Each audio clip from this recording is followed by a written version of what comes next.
Hey everybody, welcome back. So we've managed to get a fair bit done in the last week or so on our project here. So I figured I'd update you guys on what we've been up to.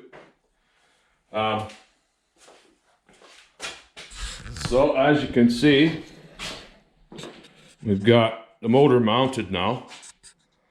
Got mount on this side, mount on the back. I'm probably going to put another one here. I'm not going to do that till I figure out where my steering column's going to go, so it doesn't interfere with that. I'll probably do that later on. We got the exhaust done, which took us quite a while.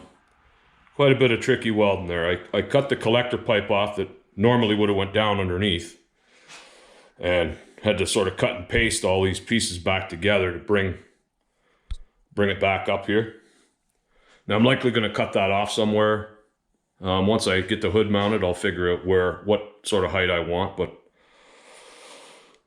we've got the rad mounted, oil cooler down there. None of it's hooked up yet.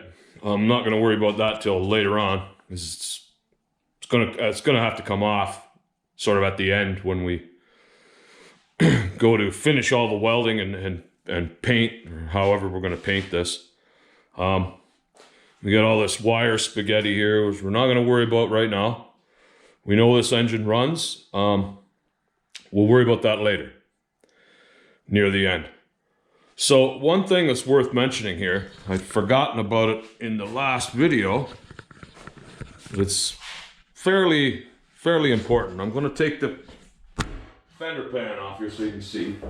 That's just sitting there. I haven't bolted that down yet. One of the most common questions I get asked about these mods is, how do you do the drive? How do I reduce the speed? Because obviously this bike engine in the bike goes quite quickly. Way too quick for pulling. You got to get some speed reduction. Now how we do it, or how I do it anyway, and I think probably most guys do it the same way, is by using a jack shaft here, what they call a jack shaft. This sprocket here will have a chain on it. I don't have the chain on it right now. It'll come off the bike engine to this sprocket. Then we reduce it with a smaller one, going back to a bigger one. That's how you get speed reduction. A small sprocket driving a large sprocket reduces the speed. And that's how that's done, guys. Very first mod I ever built, I really had no idea what sort of size sprockets to use. I just took a wild guess, kind of. I was close. I had to make a few changes. I had to change sizes a few times, maybe twice, in order to get the actual speed reduction I wanted and a decent wheel speed at the back. If you don't reduce it enough, it's going to be too much, and you won't keep your RPM. If you reduce it too much, you're not going to have good wheel speed, and that's going to be a problem also.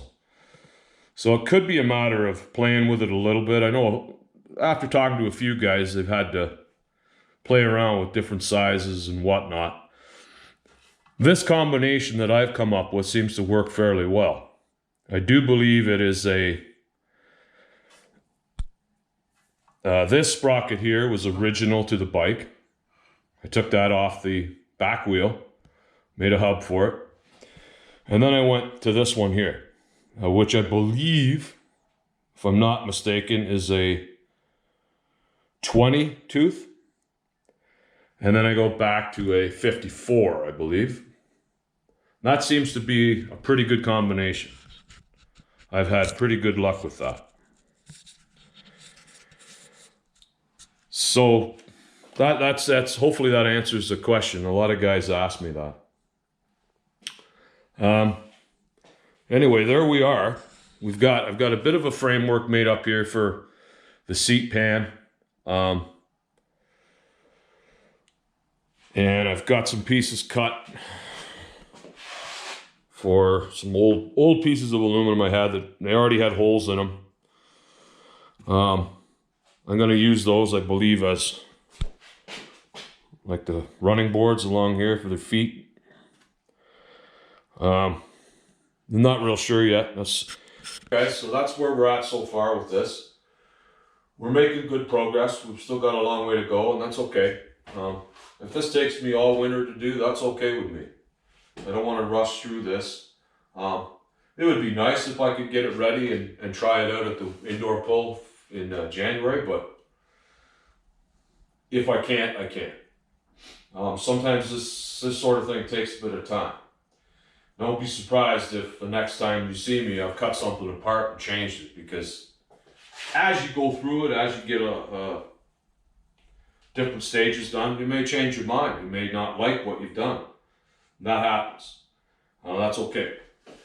I'm not a guy I don't draw stuff up ahead of time.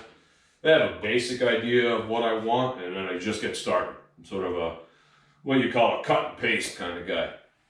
So we're going to keep moving here, and in a week or two we're going to come back and have another look at it.